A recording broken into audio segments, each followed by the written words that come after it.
Hello అండి, అందరు బాగున్నారా? ఈరోజు సొరకాయ కూర చేస్తున్నా. ఇదిగోండి, సొరకాయలు అయితే ఇట్లా చిన్న చిన్నగా కట్ చేసుకున్నా. అట్లనే ఒక చిన్న ఒక 3 ఉల్లిగడ్డలు తీసుకున్నా, కొన్ని పచ్చిమిర్చి, ఎందుకంటే కర్రీ పచ్చిమిర్చితోనే చేస్తున్నా.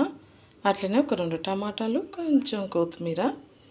ఇప్పుడు ఈ సొరకాయ కర్రీ నా స్టైల్లో ఎట్లా చేస్తానో ఒకసారి మీరు చూసేయండి. కర్రీ చేయడం కోసం అయితే స్టవ్ ఆన్ చేసుకున్నా. స్టవ్ పై గిన్నె పెట్టుకున్నా, కొంచెం వేడెక్కింది. ఇప్పుడు సరిపడంత ఆయిల్ వేసుకుందాము. నేను ఒక 2 పావులు అయితే ఆయిల్ వేసుకుంటున్నా. ఒక 2 పావులు ఆయిల్ వేసుకున్నా. ఆయిల్ అయితే కొంచెం వేడెక్కాలి. నూనె వేడెక్కింది. ఇప్పుడు ఉల్లిగడ్డలు పచ్చిమిర్చి వేసుకుంటున్నా.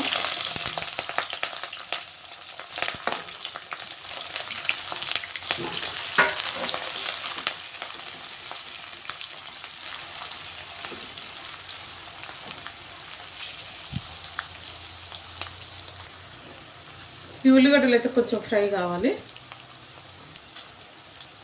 ఇప్పుడు ఇందులో కొంచెం అల్లం వెల్లుల్లి పేస్ట్ వేసుకుంటా. అలాగే కొంచెం పసుపు కూడా వేసుకుంటున్నా. కొంచెం పసుపు,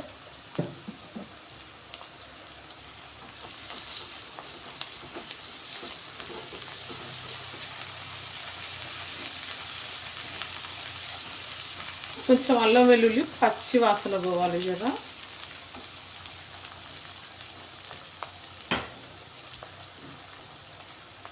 ఇప్పుడు ఇందులోనైతే కట్ చేసి పెట్టుకున్న సొరకాయ ముక్కలు వేసుకుంటున్నాం. మొత్తం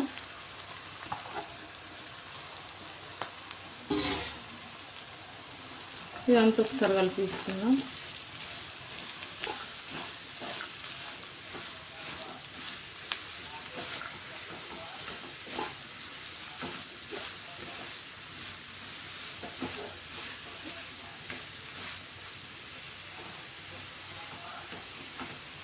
ఇప్పుడు దీనిపైన అయితే మూత పెట్టేసుకుందాము.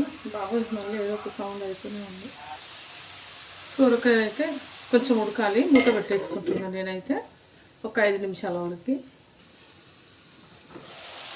ఒకసారి చూద్దాము. సొరకాయ అయితే మంచిగా కొంచెం ఉడుకుతుంది. ఇలా కొంచెం ఉప్పు వేసుకుంటున్నాను నేను. ఉప్పు వేసుకుంటే ఇంకా కొంచెం మంచిగా తొందరగా మెత్తగా అయిపోతుంది.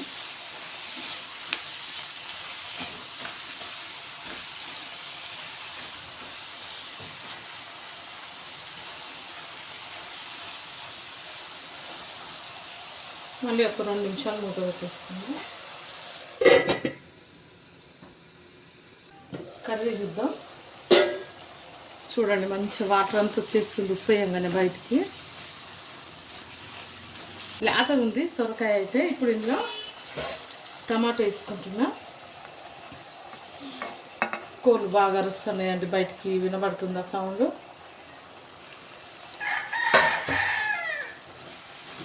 ఇదంతా ఒకసారి కలిపేసుకుందాం.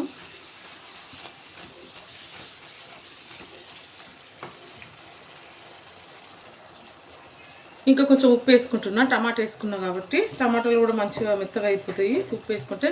ఇంకా కర్రీకి సరిపడే ఉప్పు అయితే వేసేసుకున్నా మొత్తానికైతే. ఇదంతా ఒకసారి కలిపేసుకుంటా.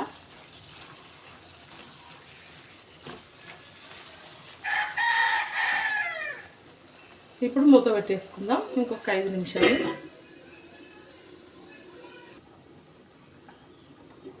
ఇప్పుడైతే కర్రీ చూద్దాం.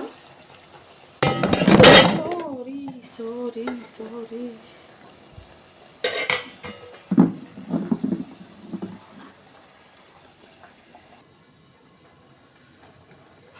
ఒక్కసారి అయితే కర్రీ చూసుకుందాము. నేను కర్రీ చూద్దామని ఇట్లా మూత తీయడానికి పోయినా నా ఫోన్ పడిపోయింది. ఏం చేయాలండి, ఫోన్ సరిగా ఫోన్ పెట్టుకొని ఇట్లా సెట్ చేసి ఉండడానికి కొంచెం చాలా ఇబ్బంది అయిపోతుంది. జస్ట్ కొంచెం చేయదాకినా ఫోన్ బ్యాలెన్స్ ఆగట్లేదు. ఇదైతే సొరకాయ మంచిగా ఉడికిపోయింది. కొంచెం ధనియాల పౌడర్ వేసుకుంటున్నా. ధనియాల పౌడర్ వేసుకుంటే టేస్ట్ కొంచెం బాగుంటుంది, కొంచెం డిఫరెంట్గా ఉంటుంది. మామూలు కర్రీస్ లాగా కాకుండా కొంచెం బాగుంటుంది. అందుకే కొంచెం ధనియాల పౌడర్ వేసుకున్నా. చూడండి, ఎసరు అంతా కూడా మంచిగా దగ్గరికి అయ్యి టమాటా కూడా మంచిగా మెత్తగా అయిపోయింది. దీన్ని ఇంకొక 2 నిమిషాలు మూత పెట్టేసుకొని ఉడకనిస్తాం.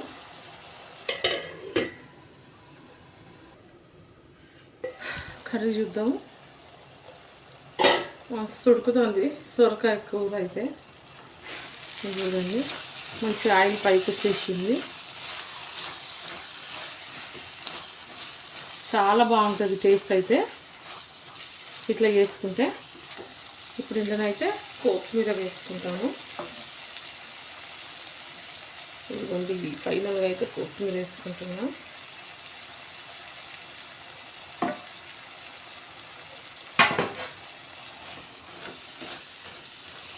కొత్తిమీర వేసుకొని మంచిగా కలిపేసుకుంటే మస్తు సూపర్ టేస్ట్ ఉండే సొరకాయ కూర అయితే రెడీ అయినట్టే. ఇట్లా ఒక 2 నిమిషాలు కలిపేసుకుందాం.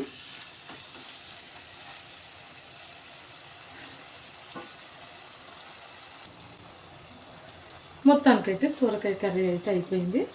ఇది ఇప్పుడు ఒక సర్వింగ్ బౌల్లోకి తీసుకొని సర్వ్ చేసి చూపిస్తాం మీకు. మొత్తానికైతే అతి కష్టం మీద ఈ సొరకాయ కర్రీ అయితే నేను వండేసిన.